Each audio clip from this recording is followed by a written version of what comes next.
CAPFSC 2024 में अब आपके पास लेस देन 4 वीक्स, इनफैक्ट आज संडे है तो आपके पास एग्जैक्ट 4 वीक्स है। इन 4 वीक्स में आपको क्या करना है, कुछ चीज़ों को हमेशा ध्यान में रखना है। अभी रिसेंटली जो है 2023 का रिजल्ट आया। ऑब्वियसली 312 कैंडिडेट्स अभी फाइनल सेलेक्ट हो चुके हैं और 47 अभी जो है रिजर्व लिस्ट में आना है। जब रिजल्ट आता है तो obviously so many candidates are getting very good news और so many candidates are getting bad news. Bad news it is not mean कि आपकी लाइफ खत्म हो गई है और आपका चीजें खत्म हो चुका है, नहीं। बहुत बार है, अभी जैसे इसमें से बहुत सारे हैं 47 तो एटलीस्ट है ना, जिनका लिस्ट में नेम आएगा। तो जो लोग इंटरव्यू दे चुके थे सबको होप होता है कि यस मेरा सिलेक्शन होगा। इसमें से एवरी टाइम ऐसा होता है कि कुछ कैंडिडेट्स हैं मल्टीपल टाइम फेल हो रहे थे लेकिन इस बार बहुत अच्छे लाए। अब जैसे कुछ कैंडिडेट को मैं जान रहा हूँ जिनको मैंने गाइड किया है, वो लंबे समय से स्ट्रगल कर रहे थे, इस बार अच्छा आया, अंडर 100 लाए। कुछ लोग हैं टॉप 20 में आए, कुछ टॉप 50 में आए। लेकिन बहुत सारे कैंडिडेट थे जिन पर मुझे लग रहा था कि यस इनका फाइनल सिलेक्शन हो जाएगा और उनका नहीं हुआ। बट ये एक जर्नी है, इस चीज का ध्यान रखो। आप पास्ट के बैगेज को हमेशा कैरी करके नहीं रख सकते हो, खास करके जब फेलियर हो। फेलियर से आपको लर्न करना है, सीखना है और आगे बढ़ना है। 24 में आप जो फर्स्ट अटेम्प्ट हो, सेकेंड अटेम्प्ट हो, फिफ्थ अटेम्प्ट हो या कुछ भी हो, नंबर ऑफ आप कितने बार फेल हुए हो ये मायने नहीं रखता है। फिर से फ्रेश एनर्जी से लगाओ। जिन कैंडिडेट का इंटरव्यू हुआ था वो तो होपफुल थे, लेकिन जिन कैंडिडेट ने इंटरव्यू नहीं दिया या जिनका फर्स्ट अटेम्प्ट, तो वो तो आप अपने स्तर से, अपने गति से, अपने मोमेंटम से आप प्रिपरेशन कर रहे थे, तो उस चीज को करते रहो। एक कुछ चीजें हैं इसमें ध्यान रखना है। रेगुलर रूप से जो क्वेश्चंस क्यूरी हमारे पास आते रहते हैं तो मैं आपसे कम्युनिकेट करता रहता हूँ। अब बहुत सारे क्वेश्चंस जो जनरल नेचर के होते हैं, उन जनरल नेचर के क्वेश्चंस को मैं वीडियो के फॉर्म में आपको बताऊं वो ज्यादा अच्छा रहता है। इस बात का आपको ध्यान रखना है कि 506 सीट्स हैं और आपको 506 में से आपको फाइट करना है। हाँ ऑब्वियसली जनरल जब कैंडिडेट होते हो तो जनरल कैंडिडेट्स क्या है, 40% सीट्स में ही फाइट करते हो। ओबीसी कैंडिडेट्स हैं उनको एक्स्ट्रा 27% है, एससी हैं उनको एसटी, तो एससी एसटी का कम जा रहा, एक सर्विसमैन उसमें से हैं उनका बहुत कम जा रहा, बाकी जो है आप अपने अनुसार कंटेस्ट करोगे। दो who are from general background तो उनके पास जस्ट 40% होते हैं। बट इन 40% में भी काफी एक तरह से है, 200 आपके पास 200 पड़ रहा है तो 200 प्लस में है।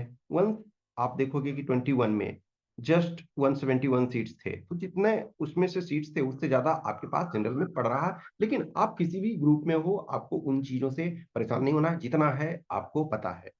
तो 506 हैं, आपको इस चीज का ध्यान रखना है, आपको इस बात का ध्यान रखना है, उसी आधार पे आपको वर्क करना है।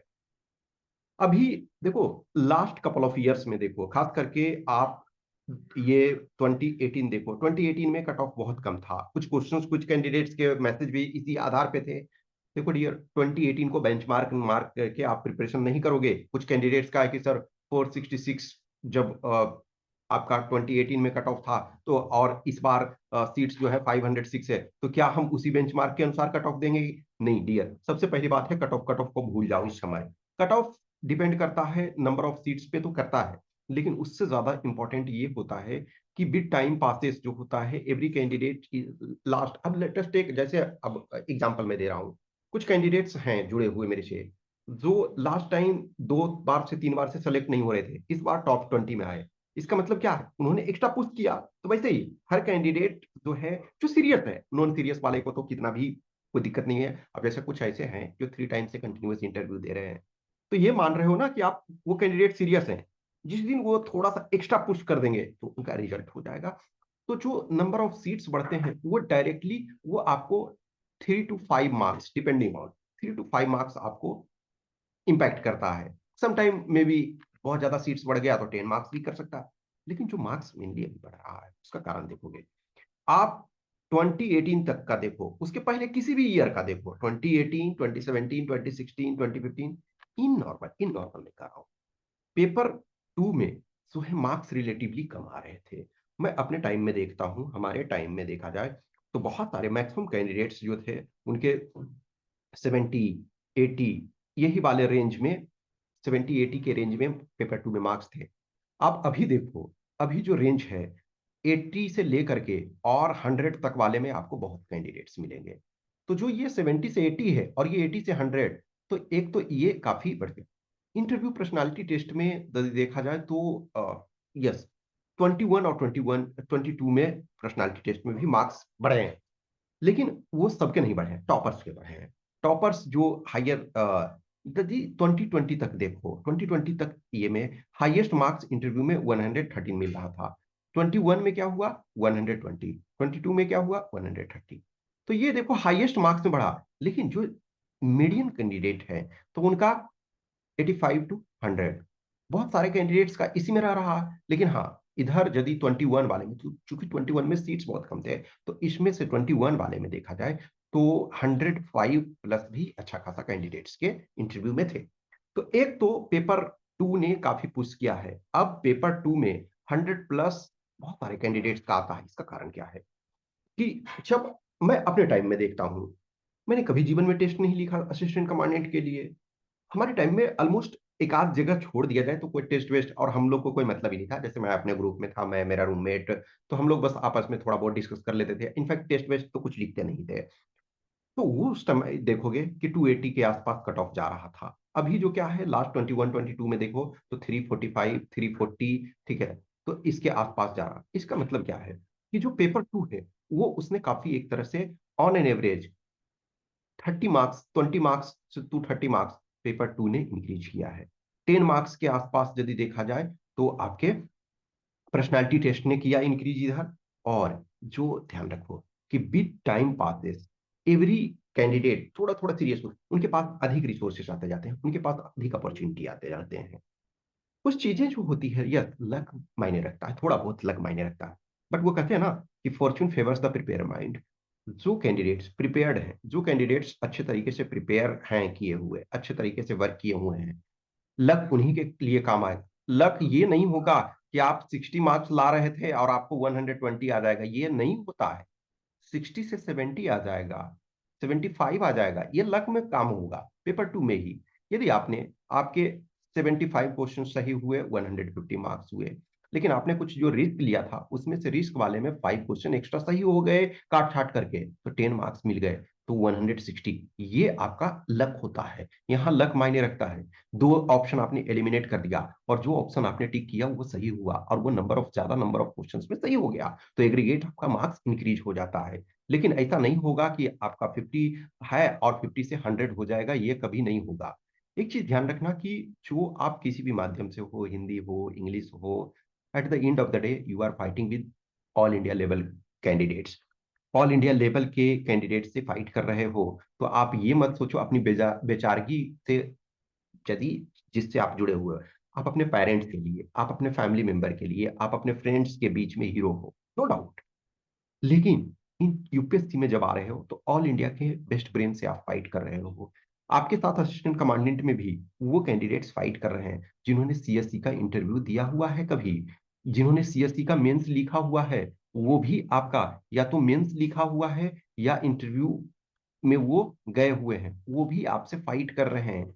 अब उसमें से आप ये सोचोगे कि मैं अपनी बेचारगी लेकर के जाऊंगा, तो वैसे नहीं होता है। समटाइम हार्श लगता है। देखो जब सिलेक्शन होता है तो बहुत बार ये लगता है कि यस इनके आसानी से हो गई, नहीं डियर, उन्होंने अपना एफर्ट पुट किया।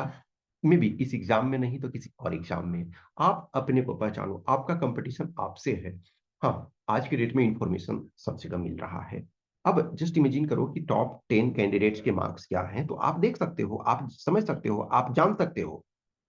पहले एम्बिगुअस होता था, इंटरनेट जब तक नहीं था तो इंफॉर्मेशन बहुत मुश्किल से सबके पास नहीं होता था। इसी वजह से देखोगे यूपीएससी इंटरव्यू के लिए आज भी बहुत सारे कैंडिडेट्स होते हैं जिनके मन में बहुत सारे लगते हैं, अच्छा कैसा पूछता है, क्या पूछता है, नहीं पूछता है। आज आपके पास क्या है, YouTube, social media, different platforms के थ्रू आपको पता है कि यस इंटरव्यू में क्या क्वेश्चंस पूछे गए।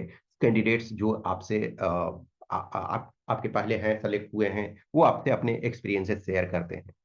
हमें भी समटाइम एग्जेजरेशन थिंग्स कुछ लिटिल बिट हो जाता है, लेकिन मोर और लेस आप जब इन नंबर ऑफ कैंडिडेट्स को देखते हो तो आपके पास इंफॉर्मेशन मिलता है। बहुत सारे कैंडिडेट्स आप अपने आप में देखो, आज ही जैसे इधर ही जो सेलेक्ट हुए, आप अपने आप को देखो, जब तक सेलेक्ट नहीं हुए थे तो आपके मन में डाउट होता था, लेकिन जब वन सेलेक्ट हो जाते हो तो लगता नहीं इतना भी ये टफ नहीं था। अभी जस्ट इमेजिन करो कि रिजल्ट आने के एक दिन पहले एक कैंडिडेट ने मुझे बोला, सर अब मेरा ये लास्ट अटेम्प्ट था, मैं एक लोअर लेवल में जॉब कर रहा हूँ, लेकिन एक पैशन है कि मैं गेस्टेड ऑफिसर बनूं।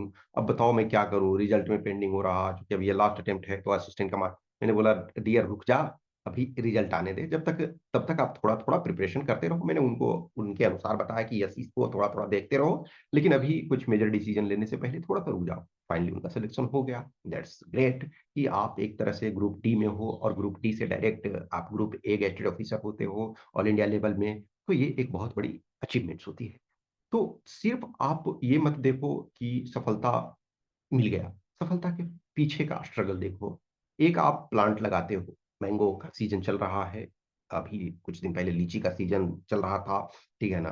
तो जब देखोगे कि एक प्लांट लगाते हैं तो उसमें बहुत टाइम लगता है।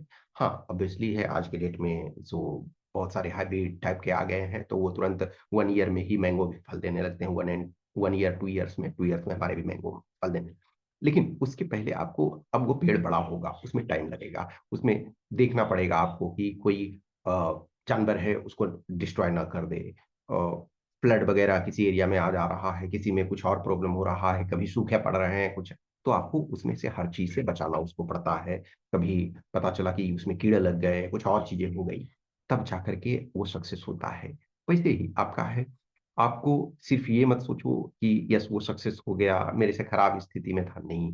आपको प्रॉपर ये करना है। आप सबसे पहली बात है कि अपने को पहचानो, recognise yourself, your potential. हर कैंडिडेट अलग अलग है, ये वीडियो में भी मल्टीपल पीपल देखेंगे और डिफरेंट बैकग्राउंड से देखेंगे, कि किसी को लगता है कि यार ये बात है कुछ भी नहीं है, किसी को लगेगा नहीं I have to be serious. तो हर कैंडिडेट अलग अलग तरीके से देखते हैं। जो लेटेस्ट एक टॉप 10 में है, टॉप 20 में है, ठीक है, आज जो टॉप 20 में है, टॉप 10 में है, वो कल आपके जैसे ही थे। वो पिछली बात है, बहुत सारे कैंडिडेट्स मेरे से जुड़े हुए हैं जिनको मैं जानता हूँ, वो भी रिजल्ट ना आने से पहले बहुत परेशान थे, लेकिन आज आए तो उन्होंने अपने को पहचाना, अपना जो प्रॉब्लम था, अपनी जो कमजोरी थी उसको दूर किया। तो आपके लिए भी यही है, सबसे पहले रिकॉग्नाइज योर पोटेंशियल, कि आपका पोटेंशियल क्या है, आपका स्ट्रेंथ क्या है, आपका स्ट्रॉन्ग पॉइंट क्या है, और उसको आपको मेंटेन रखना है, स्ट्रेंथ को मेंटेन रखना है। और जिस भी पेपर में आपको, जिस भी टॉपिक में आपको वीकनेस लगता है उसको पढ़ो। अब अभी क्या है, बेसिक बुक बहुत ज्यादा नहीं आप पढ़ोगे जैसे, लेकिन फिर भी मान के चलो कि इकोनॉमिक्स आपका पुअर है, इकोनॉमिक्स पुअर है डियर, 9th क्लास से इकोनॉमिक्स एक तरह से सेपरेट सब्जेक्ट से स्टार्ट होता है। आप एनसीईआरटी का इकोनॉमिक्स लो, 9th 10th 11th 12th पढ़ो। अब ये नहीं करोगे कि आज एक चैप्टर पढ़े फिर रुक गए, नहीं। अब ऐसा टाइम है, अब आपके पास 27 डेज है, आज का छोड़ दें और उस दिन का छोड़ दें, तो 27 डेज यदि है, तो उसमें से आपको डेली डेली आपको कम से कम 12 घंटे, 10 घंटे से 12 घंटे पढ़ना पड़ेगा। आपने 9th क्लास का एनसीईआरटी लिया, एक दिन में आप उसको पढ़ सकते हो, 4 चैप्टर्स हैं आपके। क्लास 10th में आपके शायद 5 चैप्टर्स हैं, तो आप 4 5 चैप्टर्स जो है एक दिन में पढ़ सकते हो। 11th वाला में यस 2 डेज लगेगा, 2 डेज का मतलब ये नहीं है दिन भर उसी को पढ़ते रहोगे। लेकिन अभी सबसे जरूरी है, इन स्पाइट ऑफ इसको, जो जो सेगमेंट बहुत पुअर है उसको वर्क करो। आज आपके पास बहुत सारे वीडियोज पड़े हुए रहते हैं, उनको देखो। जो भी कोई सीनियर्स वगैरह होते हैं, थोड़ा सा आपके आसपास रहते हैं, कुछ कंसेप्ट में आपको दिक्कत होता है, आप उनसे पूछो। जिन मेंटर से आप जुड़े हुए हो उनसे थोड़ा सा कंसेप्ट पूछ लो। अब जो भी मेरे से जुड़े हुए हैं, मैं हमेशा बोलता हूँ जो भी क्वेश्चन क्यूरी डाउट्स होता है आप उनको पूछो, ये मैं जवाब आपको दूंगा, मैं आपको सॉल्व करने की कोशिश करूंगा।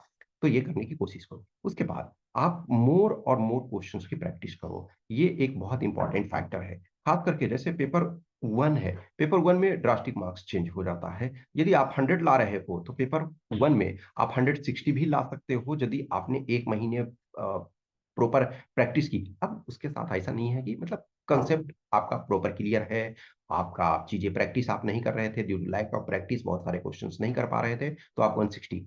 पेपर 2 में क्या है, प्रैक्टिस आप करोगे तो पेपर 2 में इतना ज्यादा ड्रास्टिक चेंज नहीं होता है। पेपर 2 में 80 आप ला रहे थे तो आप 100 ले आओगे, आप 105 ले आ सकते हो, लेकिन ये नहीं है 80 है तो 150 किसी को आता नहीं है, ठीक है ना। अब तक तो मैं नहीं जानता हूँ किसी का। तो 80 है तो 100 ला सकते हो, तो इसमें भी ये मायने रखता है। तो दो पेपर 1 में ज्यादा आपके पास इंप्रूवमेंट के चांसेस रहते हैं, खास करके जब हिंदी मीडियम से हो, जब आपको लगता है कि पेपर 2 में हमारा इंग्लिश वाला क्वेश्चन कमजोर है, तो पेपर 1 में आपको एक्स्ट्रा पुश करने की जरूरत है, और पेपर 1 में आपको एज लेना है। कभी भी ध्यान रखो कि जैसे कट ऑफ और ये सारी चीजें अभी कैंडिडेट्स पूछते हैं, देखो डियर जब तक पेपर नहीं हुआ है इन चीजों को बेसिक बकवास का कोई मतलब नहीं है। आप इस समय जस्ट पुश करो कि हमको प्रिपरेशन करना है। कट ऑफ का गेम खेलने से कोई मतलब नहीं है। कुछ ऐसे कैंडिडेट्स हैं शांति से प्रिपरेशन करते हैं, जहां डाउट्स क्वेश्चंस के लिए होता है, जहां से वो जुड़े हुए हैं, जिस भी मेंटर से, जिस भी सीनियर से जुड़े हुए हैं, या जिस प्लेटफॉर्म से जुड़े हुए हैं, वहां क्वेश्चन पूछते हैं, उनका जवाब मिल जाता है, फिर अपना उस पर वर्क करते हैं। कुछ लोग हैं एकदम बस क्वेश्चंस पे जिसका कोई सिर पैर नहीं है। अब कुछ बोलेंगे, मैं बोलता हूँ कि डियर, जब तक पेपर नहीं होता है उस पर क्या ये करोगे? यस, नंबर ऑफ सीट्स ज्यादा है, लेकिन लेट अस टेक यूपीएससी एकदम ड्रास्टिक कर दे कि एकदम इजी क्वेश्चन पूछ दे, कट ऑफ बहुत ज्यादा चला जाएगा। एकदम एक कोशिश कर ले कि एकदम टफ क्वेश्चन पूछेंगे, कट ऑफ बहुत कम चला जाएगा। लेकिन इन नॉर्मल यदि देखा जाए तो ये मानो कि कट ऑफ आपका मोर और लेस जब लास्ट ईयर के आसपास थोड़ा सा रहेगा, एक्स्ट्रा मतलब सीट से हैं तो 2-3 मार्क्स कम रहेगा, यही रहेगा ना। लेकिन इसको खेलने से क्या मतलब है? अभी जो है आप मार्क्स मैक्सिमाइज करने की कोशिश करो। खास करके जैसे जो कैंडिडेट्स फेल हो गए हैं, यानी कि जो कैंडिडेट्स का अभी रिजल्ट नहीं आया, ऑब्वियसली उसमें पॉसिबिलिटी तो है ना कि आपका रिजर्व लिस्ट में आ सकता।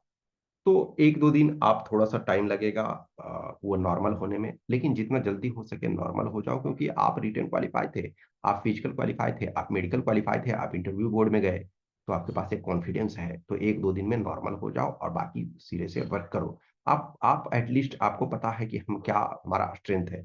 मार्क्स जब भी आएगा आ जाएगा, ठीक है ना। मान के चलो कि most probably within 1 week marks आ जाएगा, तब आप देख पाओगे कि हाँ हमारा कितना मार्क्स किस पार्ट में है। 3 कंपोनेंट्स आपके हैं, पेपर 1, पेपर 2 और पर्सनालिटी टेस्ट। जिन लोगों ने इंटरव्यू दिया, जिन कैंडिडेट्स ने इंटरव्यू नहीं दिया, तो उनको पेपर 1, पेपर 2 का मार्क्स पता चलेगा, जो रिटर्न क्वालिफाई हुए। और जो कैंडिडेट रिटर्न नहीं क्वालिफाई हुए, तो मे बी जिनका जो पेपर 2 है, पेपर 2 में एक तरह से आप 50+ स्कोर लाए हैं। इन द सेंस कि देखो, जब तभी आप एलिजिबल होते हैं, लेकिन पहले पेपर 1 में आप सेलेक्ट, आपका कट ऑफ क्लियर हुआ, तब पेपर 2 चेक हुआ।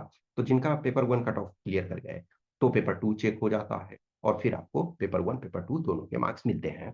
तो जो जिस कंडीशन में, अब किसी का है कि पेपर 1 में आपको मार्क्स मिला, पेपर 2 का नहीं मिला, तो आप देखो कहीं भी अच्छे जगह जो भी लगता है, जो भी टीचर, मेंटर, सीनियर्स जो हैं, आपको लगता है कि उनके पास एक्सपीरियंस है इस एग्जाम का, उन्होंने एग्जाम या तो क्वालिफाई किया हुआ है या स्टूडेंट्स को गाइड कर रहे हैं, तो उनसे आप अपना चेक करो, उनसे आप अपना फीडबैक लो, तो आपको पता चलेगा। जिनको भी लगता है कि हमें टेस्ट लिखना चाहिए, तो ऑब्वियसली बात है, यू हैव टू पे समथिंग और यू कैन राइट। तो अभी सबसे जरूरी है कि जो आपका वीक पॉइंट है उसको स्ट्रॉन्ग कर लो, जितना जल्दी कर लो उतना अच्छा है। जो भी आपको लगता है ज्योग्राफी हमारा वीक है, तो ज्योग्राफी पे वर्क करो। आप देखो प्रीवियस ईयर के पेपर, पहले देखो जो सब्जेक्ट वीक है, पहले उसका 10 ईयर्स का क्वेश्चन को पूरा एकदम गर्दा गर्दा जो कहते हैं ना कि कर दो, तो उसको देख लो। फिर उसके बाद जो सेक्शन में लगता है कि अच्छा इस कारण से मुझे मिस्टेक्स हो रहा है, उसको देखो। फिर प्रैक्टिस डेली करो, मिनिमम 100 क्वेश्चन अब से डेली करो पेपर 1 में। पेपर 1 में मिनिमम 100 क्वेश्चन करो, पेपर 2 में अपना जो भी थोड़ा थोड़ा लिखो। प्लस रेगुलर रूप से फीडबैक लेते रहो, जो भी आपको मिलते हैं। जहां भी आप डाउन फील करते हो, किसी से बात करो, किसी का कम्युनिकेट करो, जो भी कुछ है आपके अंदर वो उसको एक्सप्रेस करो, ठीक है। और कॉन्फिडेंस रखो। मेयर आपने सपोज करो 2 टाइम्स से नहीं पास हो रहे थे, इसका मतलब ये नहीं है कि आप फेल हो गए हैं, नहीं। आपको विश्वास रखना पड़ेगा, आपको कॉन्फिडेंस रखना पड़ेगा, आपको अपने ऊपर भरोसा रखना पड़ेगा कि I can change, I will change, I will make change. Yes, competition all India level पे है, बेस्ट ब्रेन से कंपटीशन है, लेकिन आप अपने स्ट्रेंथ को क्यों ये कम कर रहे हो? अभी भी क्या है, अब तक कट ऑफ 60% तो नहीं गया है ना। 60% अब तक कट ऑफ नहीं गया है, ठीक है। 60% का मतलब क्या होता है? 360। अभी तक कट ऑफ 360 नहीं गया, इसका मतलब है कि अभी you can get the score, you can gain the score. अब जैसे देखो इंटरव्यू में 120 किसी को मिला है, इसका मतलब 80% आपको मार्क्स मिल रहा है। किसी को जैसे पेपर 1 में है, तो पेपर 1 में क्या है, आप 250 का है, तो 250 का 60% क्या हो रहा? 150। 150 आप आसान से ला रहे हो। तो इसका मतलब है क्या है कि कहीं ना कहीं आपके पास एनर्जी है, आपके पास क्षमता है, आपके पास स्कोप है, तो आप कर सकते हो। सीट्स बहुत अच्छा है, 506 सीट्स हैं, इसका यूटिलाइजेशन करो, और जहां भी हो सकता है उसको करो। देखो आपकी बेचारगी आपको रिजल्ट नहीं दिलाएगी। बहुत सारे कैंडिडेट्स होते हैं कि सर मेरे पास ये प्रॉब्लम है, और ये सबके पास होता है। देखो मैं भी हूँ तो ऐसा नहीं है, मैं भी जीवन में ब्लेम्स किए हूँ दूसरे पे, लेकिन eight the end of the day उससे तो कुछ हासिल नहीं होता है ना। हम ये ब्लेम करें, मैं इस फैमिली से बिलोंग करता हूँ, मेरे पास सपोर्ट नहीं है। डियर, ऐसे लोग भी आपके साथ सेलेक्ट हो रहे हैं जिनके फादर की इनकम 10,000 पर मंथ है। कुछ ऐसे हैं, जैसे लास्ट टाइम था एक बंदा, अब उसका क्या है, फादर का इनकम 8,000 था, फिर भी उसने किया। कुछ ऐसे लोग होते हैं जिनका 5000 भी होता है। 5000 में तब काम चलता है ना। देखो क्या होता है, एग्रीकल्चर जो फार्मिंग फैमिली है उनके पास अभी बहुत लोगों की स्थिति बहुत बुरी होती है, लेकिन क्या आता है ना कि इस 5000 में उनको क्या है कि घर से सब्जी, ये सब चावल दाल मिल जा रहे हैं, रेंट देना नहीं है, तो बहुत सारी चीजें हैं, बार्टर सिस्टम से कुछ कुछ चीजें कर लेते हैं कि चलो ठीक है, कुछ जरूरत हुआ तो सपोर्ट मिल गया। वैसे लोग भी सिलेक्ट होते हैं, कुछ ऐसे हैं जिनके फादर ऑलरेडी या मदर ऑलरेडी बहुत अच्छे पोस्ट पे हैं। तो हर कोई का कंपटीशन है, लेकिन education is the best enabler in the world. आपको आज की डेट में देखो, किसी भी चीज में आप एक ग्राम पंचायत में एक पंच का भी इलेक्शन लड़ रहे हो, एक वार्ड मेंबर का भी, तो आपको लोगों के पास जाना पड़ेगा कि यस मुझे वोट दीजिए, क्योंकि वो जब तक वोट नहीं देंगे आप जीतोगे नहीं। लेकिन यहाँ क्या है, आपको किसी के पास हाथ फैलाने की जरूरत नहीं है। आप देखो, टीचर मेंटर की तब जरूरत होती है कि जब मुझे लगता है कि ये थोड़े से सपोर्ट से बेटर हो जाएगा। लेकिन आप बिना किसी टीचर मेंटर से डायरेक्ट कांटेक्ट में आए हुए भी वर्क कर सकते हो। लेट अस टेक, आपके पास एन नंबर ऑफ वीडियोज पड़े हुए हैं, बहुत सारे कैंडिडेट्स एवरी टाइम ऐसे होते हैं, कुछ कैंडिडेट्स लिमिटेड होते हैं ऐसे, जो कि रिजल्ट होने के बाद मुझे कॉल करते हैं या मैसेज करते हैं। जनरली मैं कॉल नहीं लेता हूं वैसे, मैसेज ये कि हाँ sir, thank you so much कि आपके चैनल से मैं जुड़ा हुआ रहा है और उससे फायदा हुआ और मैं सेलेक्ट हो गया। ऐसा नहीं है मैंने उसको नहीं सेलेक्ट कराया, हम लीव सेइंग दैट। लेकिन शायद उनको लगता है कि यस मुझे मुझसे उनको कुछ फायदा हुआ, या इन नंबर ऑफ आपके पास प्लेटफॉर्म पड़े हुए हैं। तो आप बिना डायरेक्ट किसी के पास जाए हुए, यदि किसी को लगता है कि यस हमें आर्गुमेंट राइटिंग में दिक्कत है, उन्होंने आर्गुमेंट राइटिंग का वीडियो देख लिया। किसी को लगता है कि हमें प्रेसी राइटिंग में दिक्कत है, प्रेसी राइटिंग का वीडियो देख लिया। किसी को लगता है करंट अफेयर्स में दिक्कत है, उन्होंने दो चार चैनल से करंट अफेयर्स चीजों को पढ़ा। तो डायरेक्ट तो किसी के पास नहीं जा रहे हैं, अब वो यूट्यूब पे वीडियोज पड़े हुए हैं, वो कोई भी देख सकता है, कोई रेस्ट्रिक्शंस तो है नहीं। ऑब्वियसली रेस्ट्रिक्शंस जो प्राइवेट वीडियोज हैं उसमें रेस्ट्रिक्शंस है, लेकिन जो पब्लिक में पड़ गया वो कोई भी देख सकता है, और किसी से परमिशन लेने की उसमें जरूरत नहीं है। हाँ, ये आपका फिर बड़प्पन होता है कि आप उसको लिए उसको क्रेडिट देते हो या नहीं। तो एक जो ये एग्जाम में है, आज आपके पास यदि पैसे नहीं है कि हम टेस्ट नहीं लिख सकते हैं, तब भी आपके पास तो रिसोर्सेस पड़े हुए हैं, आप देखो उनको। यदि हमारे पास प्रॉब्लम है तो हमें एक्स्ट्रा पुश करना पड़ेगा। हमेशा ध्यान रखो, जिसके पास कार है उसको 10 किलोमीटर जाना है तो वो 10 मिनट में पहुंच जाएगा। इन नॉर्मल मान के चलो 10 मिनट्स में 10 किलोमीटर है। लेकिन जिसके पास कार नहीं है, तो आप ये नहीं कहोगे ना कि मैं मेरे पास कार नहीं है, मैं 10 मिनट में कैसे पहुंचू। डियर, 10 किलोमीटर 10 मिनट में आप दौड़ के नहीं पहुंच सकते हो। यदि आपके पास कार नहीं है तो आप 2 घंटे आपको लगेंगे या 1.5 आवर्स लगेंगे। तो आपको पहले चलना पड़ेगा। आप कार वाले को गाली नहीं दे सकते हो, या ये नहीं कह सकते हो कि कोई कार वाला मुझे नहीं ले जा रहा। नहीं डियर, यदि आपके पास कार नहीं है तो आप पैदल चलो और आप 2 घंटे पहले घर से निकलो। जिसके पास कार है उसने अपना इन्वेस्टमेंट किया हुआ है, तो वो 10 मिनट में पहुंच रहा है। तो ये नहीं है कि 10 किलोमीटर हम नहीं पहुंचेंगे, यस हम भी पहुंचेंगे, हमें टाइम लगेगा। वैसे ही जिसके पास रिसोर्स है वो अपने टीचर मेंटर की सपोर्ट ले रहे हैं। जिसके पास रिसोर्सेज एकदम लगता है कि नहीं है, हमारे पास 500 1000 2000 भी पे करने के लिए नहीं है, आप एक्स्ट्रा वर्क करो। आप किसी के भी वीडियोज देख रहे हो, सक्सेसफुल कैंडिडेट्स के इंटरव्यू देख रहे हो, जब पैसे नहीं आपको लग रहे हैं, तो आप अपने पर भरोसा रखो और उस चीज को, और आप एक गैस्टेड ऑफिसर बनने जा रहे हो तो इन चीजों का ध्यान रखो। ठीक है, और कम्युनिकेशन चलता रहेगा। It is always, communication is always on going. और जितना हो सकता है मैं रिप्लाई करने की कोशिश करता हूँ। कुछ चीजें हैं जो मैं रेगुलर बेसिस पे जो भी हो सकता है प्रोवाइड करा रहा हूँ, उनको देखो उनको समझो। कुछ भी क्वेश्चन क्यूरी पर्सनल रहता है तो आप मैसेज कर सकते हो इस व्हाट्सएप नंबर 8527146498 या टेलीग्राम नंबर 7404909669 पे। और जो नॉर्मल क्वेश्चन होते हैं कमेंट बॉक्स में कमेंट कर सकते हो। Okay, thank you.